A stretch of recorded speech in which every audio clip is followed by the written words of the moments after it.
Alright, it's time for another short update on the STI build here. A few things have gotten done since the last video I did.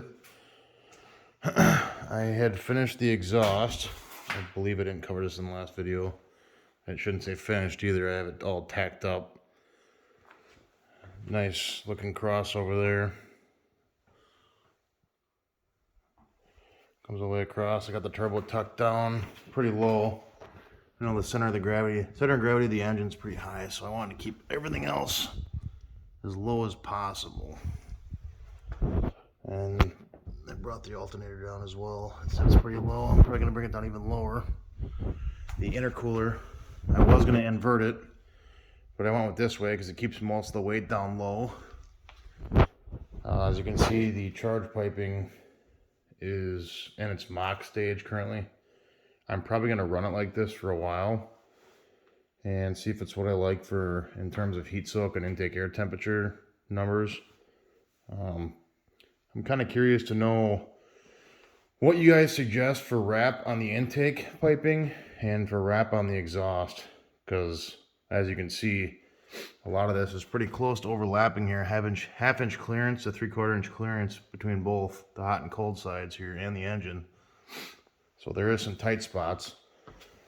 But yeah, I mean, it's come pretty far since the last video I did, and this is going to be the final resting height of the engine here.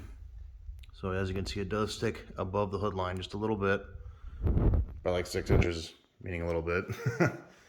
But yeah, I'm gonna have to at some point modify this hood to work by cutting a hole in it and either making a giant shunt style cowl or just running no hood altogether and figuring it out later on. So I am actually going to go with a 417 Motorsports remote water manifold too.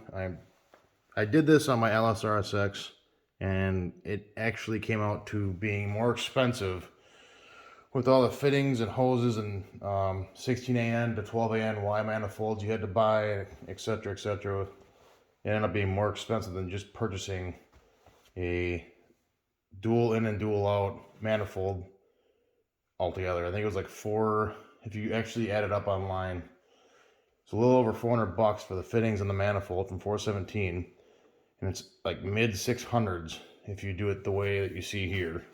And it just seems cheaper off the bat because you can actually get these either from ICT or clones on Amazon or eBay for like $50. So it kind of draws you in, but you end up paying for it all in fittings on the back end, which sucks. Since the last video, I didn't show you guys the alternator placement here.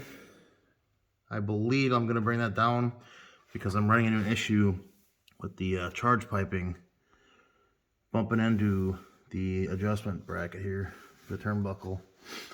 So I'm probably going to swing it down another 2 inches and make this into, oh, it'll still be a turnbuckle, but it'll be bent straight down and then in, so I won't have to worry about hitting this pipe here.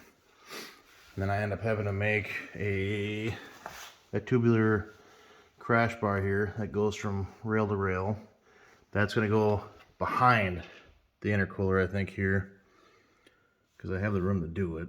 I just don't know if I want to leave that open for an AC condenser, because another thing is I want to move this down so I can potentially in the future put a compressor right here and run AC, because I know this thing's going to throw a lot of heat, and it would be nice to have AC in this thing at some point.